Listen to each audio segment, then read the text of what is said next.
નમસ્કાર દર્શક મિત્રો, હું છું રિપોર્ટર યાસીન બાબોર અને આપ જોઈ રહ્યા છો ફતેપુરા લાઈવ।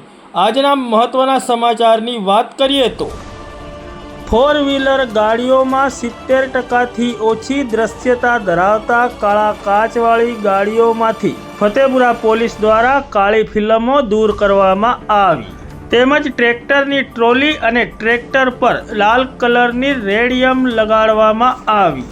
તારીખ 11 એપ્રિલ 2025ના રોજ ફતેપુરા પોલીસ મથકના પીઆઈ જે.એમ. ખાટની આગેવાની હેઠળ ફતેપુરા પોલીસ દ્વારા ફતેપુરા બજાર વિસ્તારમાં કાળા કાચવાળી ગાડીઓ તેમજ ટ્રેક્ટરોની તપાસ હાથ ધરવામાં આવી હતી, જેમાં ફતેપુરા તાલુકાના મુખ્ય મથક ફતેપુરા ખાતે જે ફોર વ્હીલર વાહનોમાં 70%થી ઓછી દ્રશ્યતા હોય તેવા કાળા કાચવાળી ગાડીઓની કાળી ફિલ્મો દૂર કરવામાં આવી હતી, તેમજ જે ટ્રેક્ટરોની આગળ પાછળ રેડિયમ લગાવવામાં આવી ન હતી તેવા ટ્રેક્ટરોની ટ્રોલી અને ટ્રેક્ટર ઉપર રેડિયમ લગાવવાની કામગીરી કરવામાં આવી।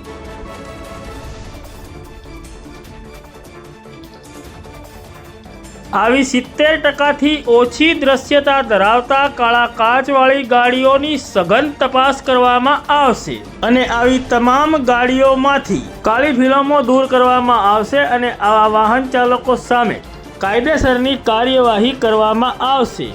આ કામગીરી વેળાએ ફતેપુરા પોલીસ મથકના પીઆઈ જે.એમ. ખાટ તેમજ ફતેપુરા પોલીસ સ્ટાફના માણસો ઉપસ્થિત રહ્યા હતા અને તમામ કામગીરી પૂર્ણ કરી હતી।